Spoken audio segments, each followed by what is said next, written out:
Good morning, students. I, Vijayalakshmi, your teacher of English, welcome you all to Rishikul Online School. Today we are going to read Lecture 3 of Chapter 4, The Diary of a Young Girl. So come on, let's read and know what happens next in the story. My father emigrated to Holland in 1933. My mother, Edith Hollander Frank, went with him to Holland in September, while Margot and I were sent to Aachen to stay with our grandmother. Margot went to Holland in December and I followed in February. When I was plunked down on the table as a birthday present for Margot, I started right away at the Montessori Nursery School. I stayed there until I was 6, at which time I started in the first form. In the sixth form my teacher was Mrs. Copperas, the headmistress. At the end of the year, we were both in tears as we said a heartbreaking farewell. So, here Anne Frank is remembering her childhood days. She writes in her diary that she lived in Frankfurt until the age of 4, and in September 1933 her father emigrated to Holland accompanied by her mother. Anne and her sister were sent to Aachen to live with their grandmother. However, in December that year her elder sister joined her parents while she reached later on Margot's birthday. In Holland, she was admitted to Montessori Nursery School. Giving an interesting description of her school life, Anne makes a special mention of Mrs. Copperas, her teacher in the sixth form and the headmistress of the school. She was so dear to her that they both had a tearful farewell at the end of the year. In the summer of 1941, Grandma fell ill and had to have an operation. So my birthday passed with little celebration.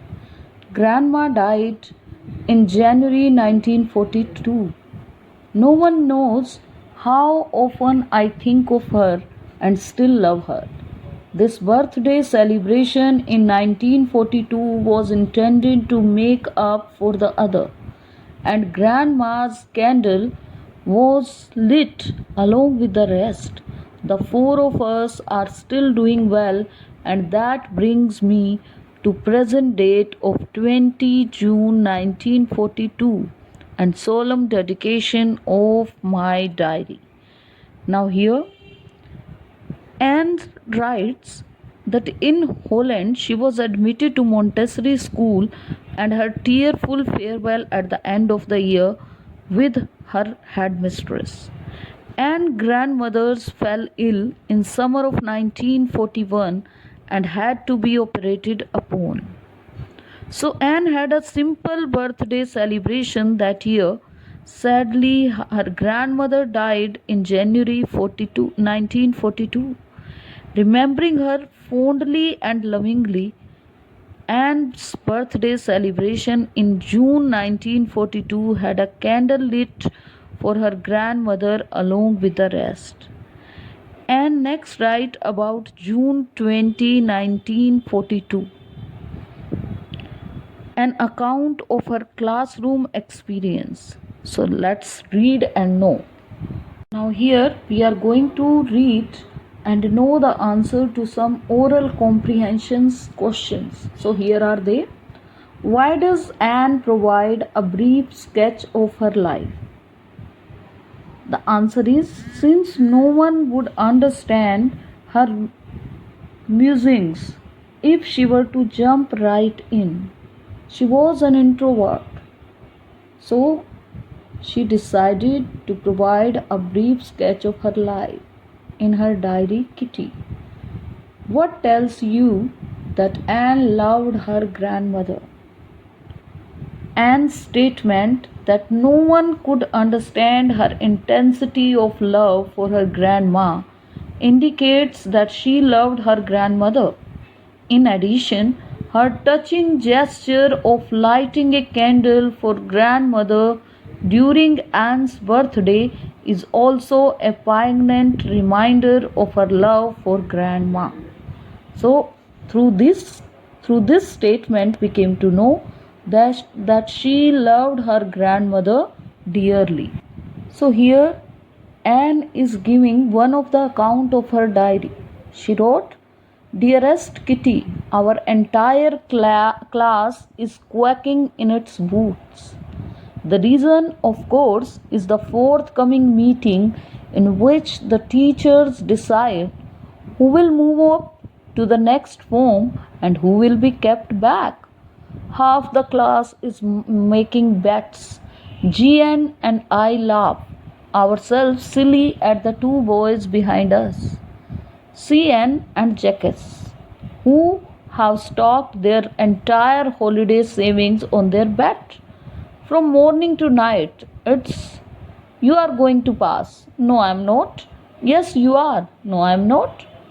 Even GS pleadings, glances, and my angry outburst can't calm them down. If you ask me, there are so many dummies that about a quarter of the class should be kept back. But teachers are the most unpredictable creature on the earth. Here in this diary entry, she writes that her entire class was terrified and nervous. Quacking in its boots means they were terrified and nervous. Underline this, because the school teachers were going to have a meeting to discuss the annual results. However, Anne and her friend GN had a hearty laugh at the two boys sitting behind them, CN and Jacques. These boys had put us at stake their entire holiday saving, betting their respective results. Their silly arguments irritated Anne, but neither her angry outbursts nor her friends' pleading glances had any effect on the two boys. So they were same in their discussion.